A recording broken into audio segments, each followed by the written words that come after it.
Unbelievable to orthodox historical opinion, yes. But so were any New Zealand dinosaurs 30 or so years ago. Now there are many books on such creatures and they have been accepted by orthodox institutions in New Zealand. So what is the probability of old pre-Maori, Celtic sites? If you have an open and inquiring mind, there are many facts, artifacts, and oral and written histories that confirm the existence of pre-Maori populations in New Zealand. Our archaeology has yet to be properly investigated by archaeologists that do not have preconceived or politically motivated agendas. Very ancient written records in Europe and the Old World confirm knowledge that New Zealand and Australia existed. However, getting access to and acknowledgement of these records is difficult. Concocted historical opinion has been based on deliberate intent to discredit and cover up such knowledge. New Zealand and Australia are not the only countries bound up by such conspiracies. However, this article is about a particular New Zealand example, with some general observations thrown in. The following is an example of an oral history supported by records held in Scotland. A book about this particular story, with supporting documentation, is due for release sometime in the year 2000. As information is slowly released and clarified, the story on this page is kept updated. For now it is simply an interesting saga with all the intrigue and bravery of any Icelandic saga. The heroes in it eventually suffer horrific deaths, though this does not prevent their genes from carrying on generation after generation in a new land. In that, perhaps it was a more successful settlement than was the Viking settlement at Brattahlid in Greenland. Tain, Ruarid, Moor, which perhaps means the big cattle farmer, was delivered by 3 seagoing longships to New Zealand in the 12th century, with 95 of his family, kinfolk, and followers. Also his sons Rory and Ruarid. It was deliberate but not by choice. Banishment was not an uncommon feature of the times, and in this case the term was for 7 generations after he had been incarcerated in a dungeon for 3 years already by his friend King Alexander I of Scotland, who reigned from 1107 to 1124 AD. Both islands of New Zealand were chosen because one of the criteria was that the land for the banishment had to be uninhabited at the time, which seems strange in the face of current history. After 160 years, Scots and Vikings were requested by folk in Scotland to call and see if any of Tain's people had survived. There were 3 ships, 2 of whose captains were Johansen and Christensen. Though the names are Nordic Scandinavian, they were probably based in the Firth of Forth. This would have been probably just after the reign of King Alexander III of Scotland, who reigned from 1249 to 1286, and during the reign of Edward I of England. He invaded Scotland in 1296. This was a turbulent time in Scotland. It was the time of Wallace, of Bruce, the battles of Stirling Bridge and Falkirk. The execution of Wallace and eventually the coronation of Robert the Bruce, and leading up to the Battle of Bannockburn in 1314. Times perhaps when no one had the time or resources to maintain communication with kinfolk a world away. So back to the story. Men in Tain's lineage were often well over 7 foot tall and generally had red hair, blue eyes, and fair complexions.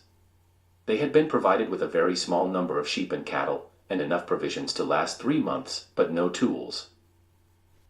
Why such treatment was meted out remains the knowledge of modern descendants. The survival of Tain's group was initially in their own hands and by the will of God. Their existence was meager. Eventually some tools were obtained by trade with visiting Portuguese, and the colony grew. It is said Tain was responsible for introducing particular trees, and that there may be connection between Tain and the name used by Maoris for the god of the forest called Tain. Tain in Old Gaelic is apparently pronounced the same as Tain in Maori. The written Maori language is just an anglicized Germanic spelling of the oral language Maoris were using when the English language-oriented modern European settlement started. Early European documents and manuscripts use quite different spellings for many Maori words, and it is only through later standardization that current spellings are used.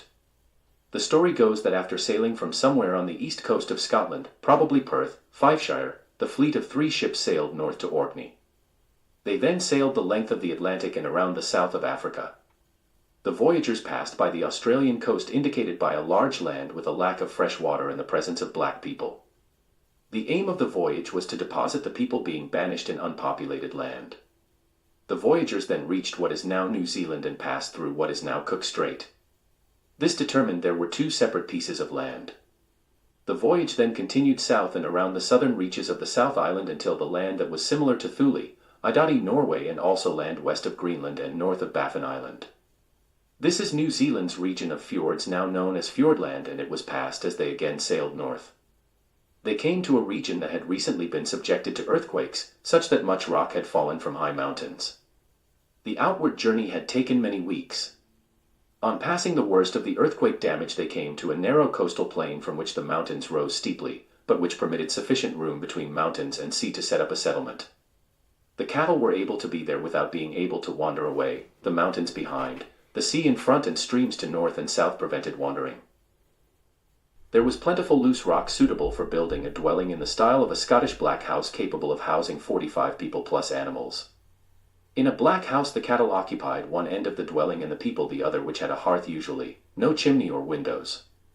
The roof of such dwellings were vegetation over beams covered by turf, often quite thick. Smoke from the fire was often just left to filter out through the roof rather than having a full open chimney. This smoky environment provides inhabitants some protection from sandflies and biting midges, as would definitely be required in Southwestland. An alternative temporary dwelling may have made by the typical method of overturning one of the Viking ships and supporting it on 2 rows of rocks which follow the lines of the ship's strakes, thus leaving the outline of a boat. This style is common wherever Vikings or seafarers of the time had stopovers. As there were 90 people to be settled in 2 separate places in the new land, when the initial dwelling was complete, it was time to leave 45 behind with their share of the animals and to take the other 45 north to the other separate piece of land, now known as the North Island. The 2 troublesome sons Rory and Ruarid were to be separated and not to have any means of communication. A settlement was established in the North Island, and it is quite possible a place somewhere near Kauai or Raglan was chosen, or even further north near the Hokianga harbor. The journal of the voyage indicates Mt. Egmont or Taranaki. It is possible Taranaki has Gaelic roots, Tara meaning a high place in Gaelic, had smoke coming from it. Being aware what volcanoes could do, the voyagers with the second group of 45 proceeded further north for safety. There is sufficient evidence in the Kauai-Raglan region to suggest the probability of initial settlement in this area, but only the opportunity and execution of open archaeological investigation can confirm this. On suggesting lingual remnants within the Maori language of Gaelic, Celtic influences, such as Tara, it could be mentioned that places such as Mania Peak at Wangere Heads could also have an element of Gaelic linguistics. Possibly from the later Gaelic settlers from Nova Scotia, but who knows? How far had a previous Gaelic or Scots lingo contributed to the language of pre-1800 European folk in this country? We could add Portuguese and Spanish to such a query. With both groups provided with a dwelling and their animals, plus some plants and seeds, they were now abandoned to the will of God and their ability to survive. The delivery ships sailed off to return to Scotland. The plants were the Orkney beech, now extinct in Orkney and on the Scottish mainland. Was this the tree called ironwood that Cumberland's men so effectively eliminated from Scotland, the rowan tree and the linen flax plant? There were also rye, oats, barley, and probably the grain called beer in Scotland, as well as some grasses, seed, that would help nourish the cattle. Some grass seeds were also used for medicinal purposes, and nettle would have been included. Nettle grows in the NZ scrub and bushlands to this day. The first settlement suffered immensely from incessant rains and was ultimately abandoned for better conditions further north. But it was a long time before communication between the 2 separate groups was achieved, as the lack of tools meant conditions and any seacraft were very primitive until the opportunity for trade occurred, which it did with other voyagers, Portuguese. So began possibly the first European settlement of NZ. Genetic traces of these Scots folk are still evident in Maori, those of tall stature, red hair, and fairer skin, even blue eyes. Often thought to be of modern European Maori interbreeding. Old Maori well know of this older genetic trait that predates modern European settlement by many generations. As for voyagers across the Indian Ocean reaching the shores of NZ, the west coast of NZ is littered with ancient boat timbers. Those of Spanish or Portuguese caravels, possibly even Phoenician and Egyptian craft, and even others. Even helmets, breastplates, and a Tamil bell have been found. It appears that these early Scots eventually traded with Portuguese. So what is the honest and real history of our land? We haven't looked closely or intelligently enough, and it seems if it is left to the government and official historians, we'll all be left in the dark forever. NZ apparently had at least 4 different peoples living in peace, Waitangi constituent peoples, until the arrival of the later incoming aggressors and cannibals. Even so, after 8 generations, the returning ships commanded by captains with Viking names found Taine's people. They had survived and even prospered. The ships eventually returned to Scotland with some of the young men, descendants of Taine and his exiles. Some returned to NZ with wives they had taken in Scotland, dates around 1283–92 AD. Some remained in Scotland with the written records. These records still exist and are carefully preserved. The incoming aggressors and cannibals seem to have eventually succeeded in driving just about all larger forms of life on the islands to extinction. Birds such as the moa and huia, and even the 4 varieties of the original human inhabitants in a combination of cannibalism, enslavement, and interbreeding/rapine. Will Waitangi be considered such a benign institution and worthy social form when the time comes to reveal the truths? The time grows near. Click here to see ancient settlement site photos remains of a typical Scottish/Celtic homestead. From 12th century New Zealand. A modern native NZ Scottish/Celt surveys the ruins. Dry stone walls have been pushed out and over. The typical hearthstone, the rock for the family's patron saint, the rock on which the dwelling's protective god would have sat, and others are all still in traditional and recognizable positions. Other such remains abound. This site is now difficult to reach by sea and little known. The original boat access is much changed, and boat access is best achieved from an adjacent bay. It is also in the vicinity of a town, possibly of underground Scarabry-style dwellings, ancient Scottish/Celtic graves, and sites of genocide and other atrocities. Above, a town of dwellings similar to the typical Scarabray variety, but in NZ. Houses were constructed from stone walls and stone roofs. Over these an overburden of rock, soil, and grass was placed. This provided protection from the weather, grazing for stock, and camouflage from the cannibals that grew to power at a much later stage after establishment of the community. According to one source, this is possibly a site where some of Taine's descendants may have lived before being enslaved and devoured by cannibals. Atrocities perpetrated at this site seem to have included the stealing of women. Inside at one grave pit indicated small children between the ages of 2 and 6 or so had been buried alive. It appears possible their mothers were taken, their fathers and brothers probably killed, and eaten. It has been recorded that the perpetrators of such atrocities often staked women to the ground through their feet so they could not run away. They were then apparently forced to watch horrific cannibal feasting on their kin, usually while the person being eaten was still alive, the more usual situation while pieces were cut off and then cooked or consumed raw, while being subjected to repeated rape. May God have mercy on all their souls, perpetrator and victim alike, and may we thank God that such times in this country have long since passed. When one actually considers how long ago, it is only since the mid-1800s that cannibalism really ceased. Some quarters consider generational curses associated with human consumption are not cleared until the 7th generation later. So from some perspectives many people in NZ society descended from folk who indulged in cannibalism, possibly still suffer from such curses. Activities such as the above are not unique to Maoris.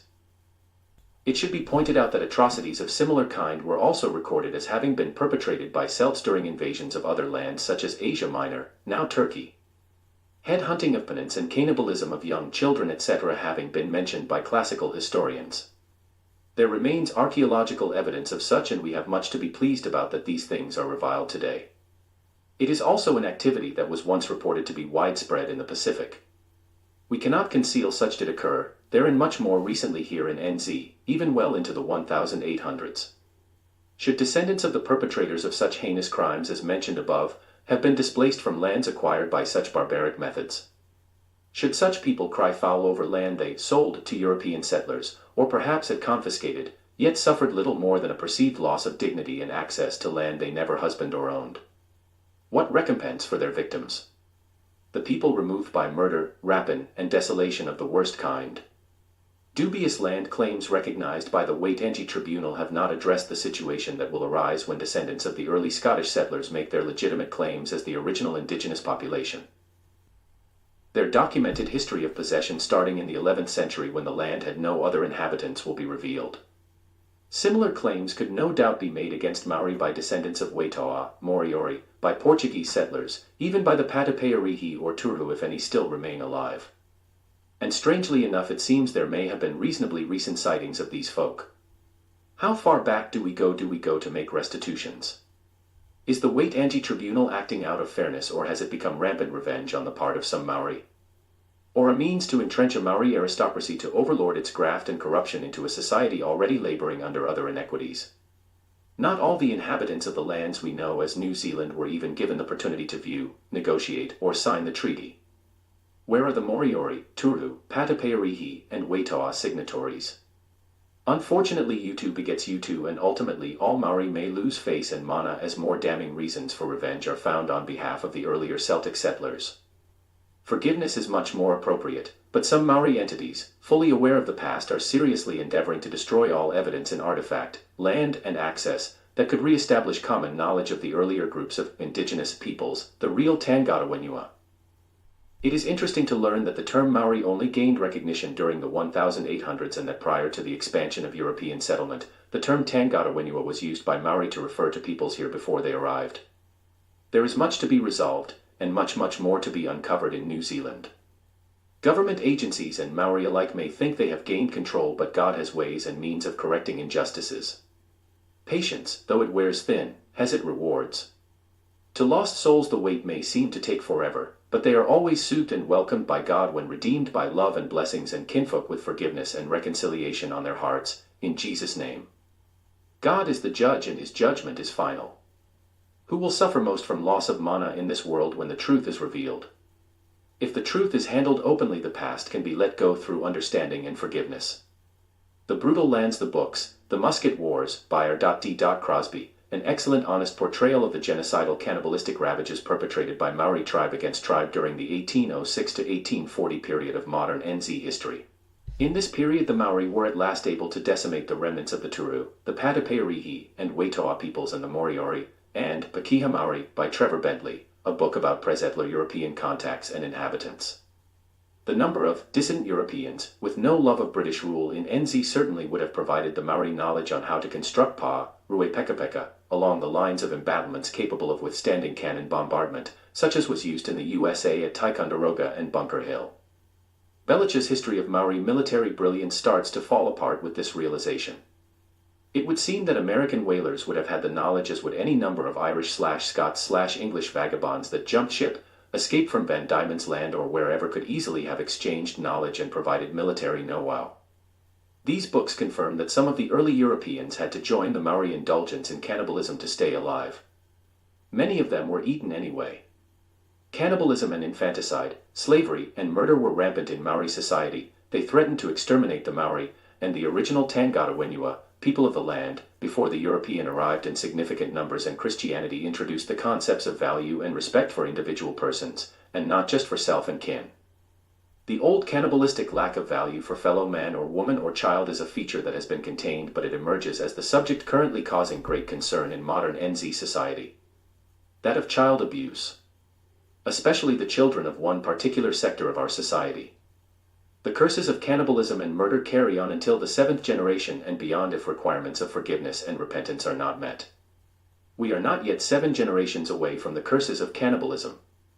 The modern excuse by Maori of suffering from post-colonial trauma, which the descendants of the European settler are being blamed for, is a load of nonsense.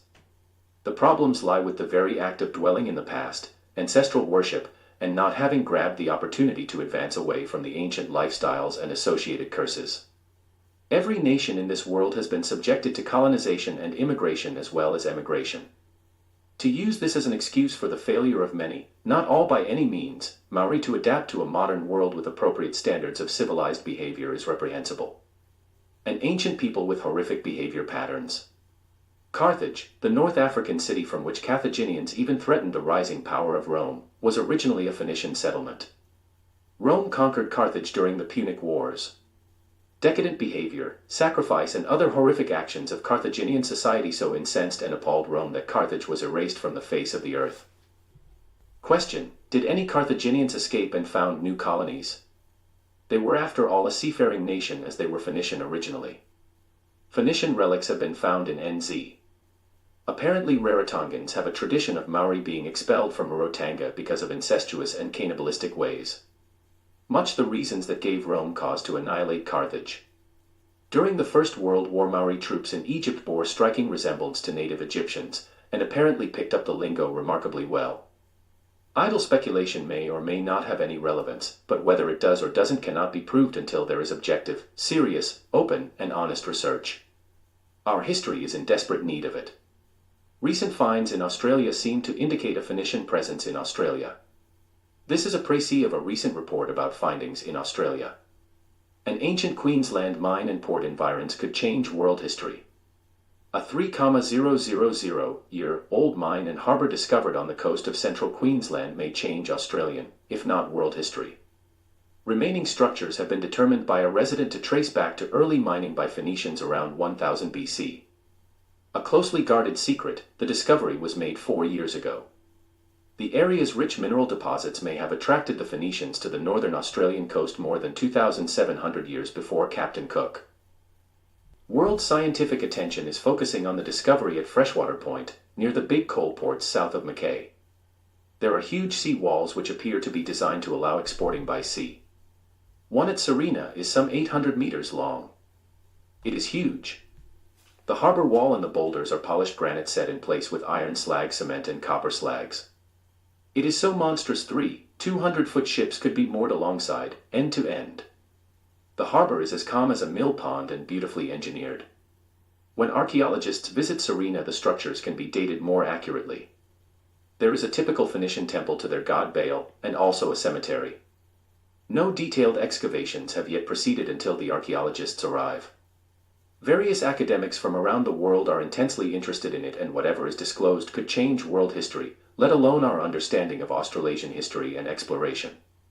Does this suggest the possibility of links with claimed Phoenician drawings on rocks atop a hill near Taupo in New Zealand? Did a Chinese emperor deliberately have his fleet of seagoing junks burnt to prevent contact with peoples with horrific traits that had been found on 2 islands far to the southeast? Chinese ginger plants grow naturally along rivers in the far north of NZ, and some northern Maori often have an oriental appearance. One source of educated medical opinion suggests that considering the selective breeding methods of Maori, i.e. consumption and decimation/genocide of the less aggressive peaceful peoples of the land, of the real Tangata Wenua, we probably have a breed of genetically aggressive inhabitants that need to be greatly modified by interbreeding with the more recent and less aggressive but more numerous immigrant peoples. Indeed, modern social problems seem to support this opinion, but the genes may persist for many generations to come. Perhaps discovery of the complete human genetic code may make improvement possible after all. Adaptation and education seems to show some success, but to date is often slow and limited. The modern push of Mauritanga could be viewed as regressive and potentially fraught with major problems for the future. There is nothing sporting or civil in the modern haka. Its aggressive, boorish juxtaposition over considerate sporting influences and polite behavior when greeting people to NZ bodes ill for the future. Here is a list of what's and whys. What happened to the remains of short 4-foot-tall people, utensils and all, uncovered by a landslide in the Kaimanawas?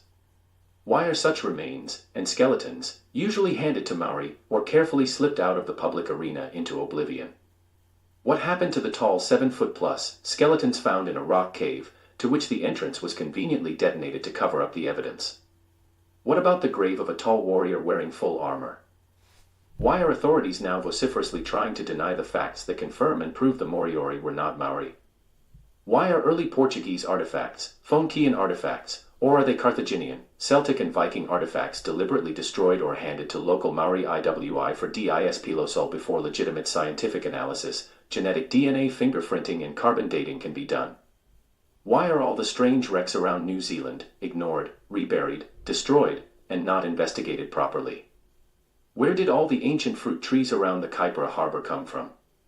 Local lore has it that they have been there from the beginning. Why are ancient Maori oral records about earlier peoples ignored, hidden, or conveniently suppressed, yet equally oral records about land claims are accepted as gospel? Why do so many early skeletons have characteristics that are definitely non-Maori, or even any sort of Polynesian, when found, simply get handed straight to IWI who immediately secret them away for destructive or secretive disposal? Why are thousands of pre-Maori sites deliberately being engulfed by Maori claims under covered procedures processed by the Treaty of Waitangi Tribunal? Or by arrangement with local bodies? Or DOC or environmental and government cultural organizations? Why was Captain Cook using Portuguese charts when he visited NZ for the first time? Why did these charts show Cook Strait as Portuguese Pass? Why did the map have Portuguese names assigned to various East Coast features and places? Why do the East Coast Maori look so Portuguese yet no research is funded to link the facts to the present historical understanding of our country? Why are numerous constructed stone walls around the country simply written off as natural rock formations and features? Why are strange writings, glyphs, and the like on rocks abounding in waterways and coasts not widely acknowledged as being pre-Maori and associated with known cultures and examples in the Old World? Why are Maori given control over waterways where such items are found? Do Maori have or deserve exclusive rights to everything? Do the Patapairihi people still inhabit remote parts of our country? Some reports, suppressed or ignored of course, indicate they may still be there. Turuhu. Te Roro. Waitoa. There are many names for pre-Maori peoples. Maori elders know this, but avoid giving out the truth or deliberately convey opposite or misinformation about so many things if given a chance. Why do so many so-called Maori designs reflect a strong Celtic influence? Were they borrowed from their Celtic predecessors? Or is it that Celtic design and Maori design had a common origin? Why is Old Maori suggested to have similarity to much older Celtic languages or an earlier common language? Why do so many so-called Maori place names have such similarity to Gaelic and Celtic language root sounds and meanings? Tara in Taranaki is a normal Celtic Gaelic term for a place of significance. E.g. Tara in Ireland. Can some ancient Gaelic and Celtic scholar investigate the so-called Maori place names of NZ and give us insight into their origins? Modern spellings for Maori may inadvertently conceal linguistic links or borrowed words. Dialectic variants may also add to the puzzle. Why are some Maori so scared of the truth? Loss of mana. Mana built on lies and deceit is rubbish. It will be a curse on them. Mana built on willing honesty and truth is far more valuable and beneficial. For people unfamiliar with the NZ term, mana. Mana is a term which covers a multitude of attributes about or concerning the worth of an individual, a family, a tribe, etc. It encompasses such as charisma, esprit de corps, social worth, spiritual worth, general standing from personal and public perspectives, power in person, over family, associates, tribe, society, and also an influence over people, things, and events. Consequently, there are varying degrees of mana. It can be gained, inherited, or lost. Why are so many megalithic sites around the country being destroyed? Why is their existence unrecognized, ignored, or even denied? Why do Maori deny any access to such sites even though public roads/access ways exist? Standover tactics forcibly dissuade legitimate investigation. Why did Maori once admit many relics, skeletons, etc., were it not theirs or not of our kind? Why is everything pre the late 1700s or early 1800s now considered of Maori origin, or assumed to be so, and passed unquestioningly to Maori IWI? Why are stone cities kept secret?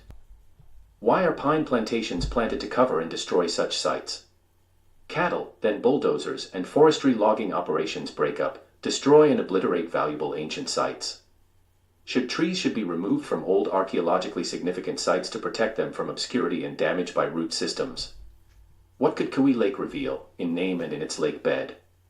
What will happen when ancient 12th century Christian Scottish/Viking settlements are revealed?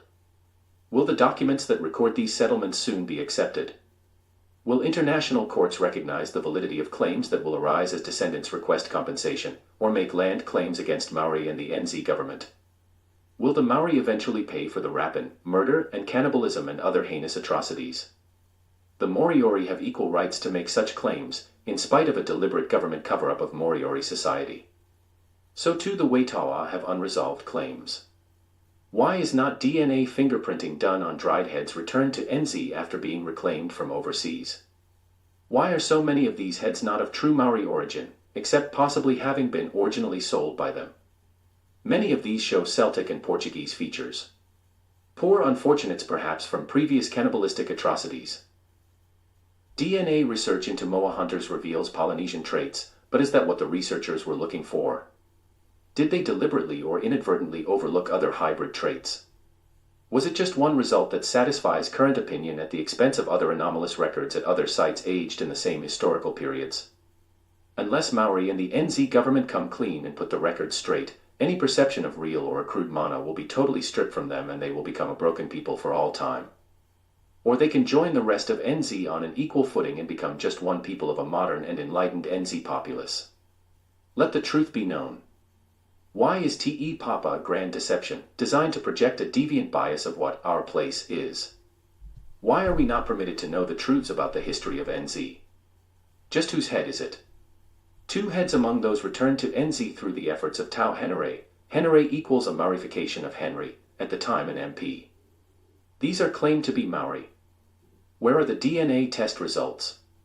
Who said they were Maori when they display obviously non-Polynesian traits? The head on the left shows red hair, high cheekbones, the Celtic/Nordic teeth clench. Really far more likely to be a European or Celtic head. The head on the right is most likely to be Portuguese Moorish with Negroid features. Some suggest the countenance on the latter shows the owner was enduring severe torture at the point of death.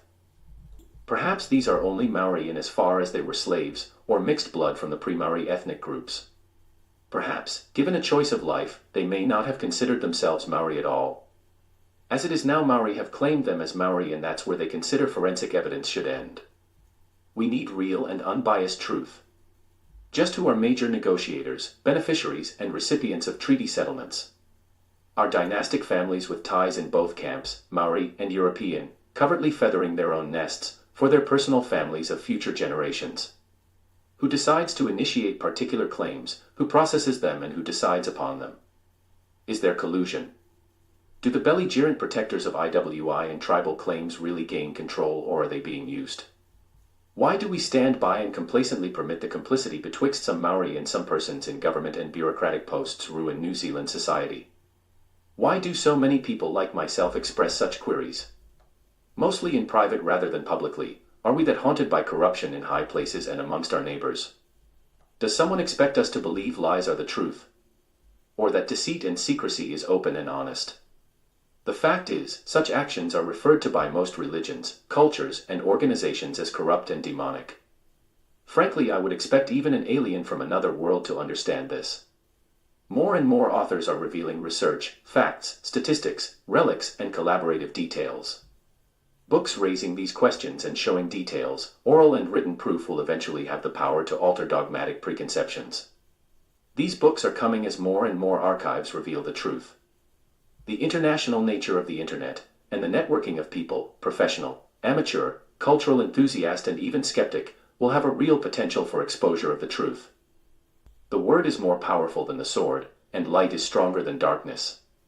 In time, answers may be more readily forthcoming, and the truth may force itself to the surface in the new millennium.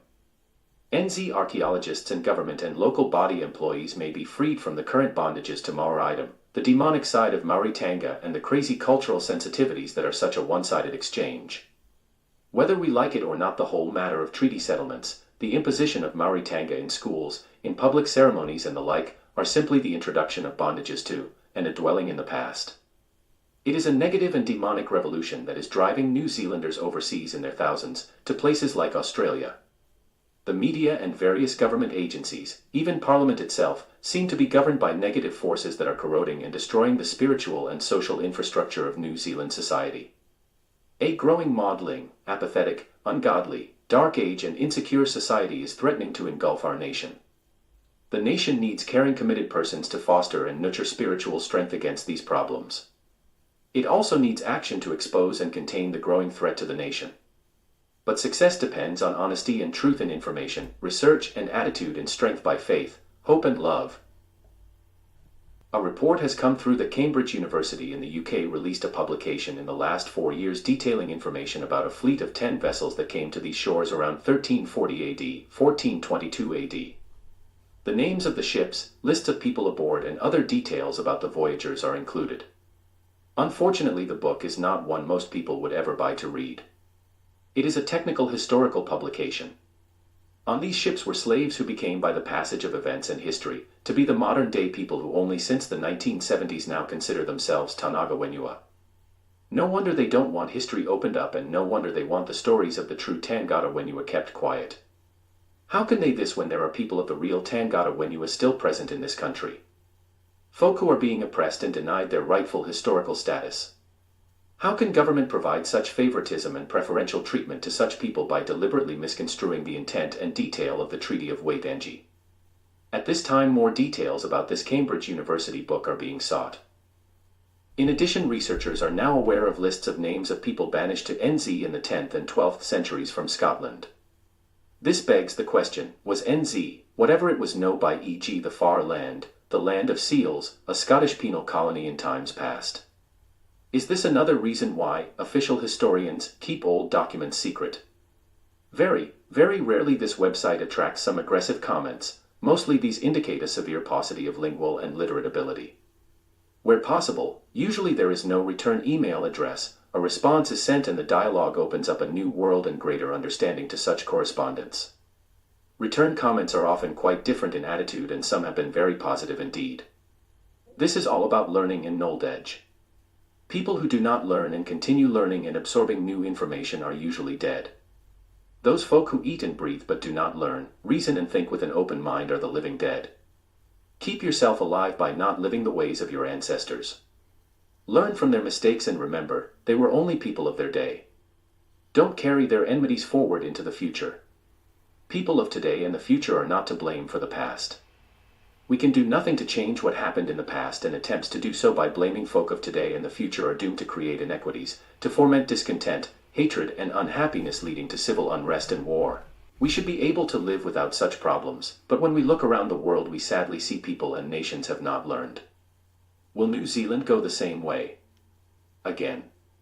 Because the government and certain members of our society are intent on making people of today and the future take the blame for some very selective yesteryear concepts.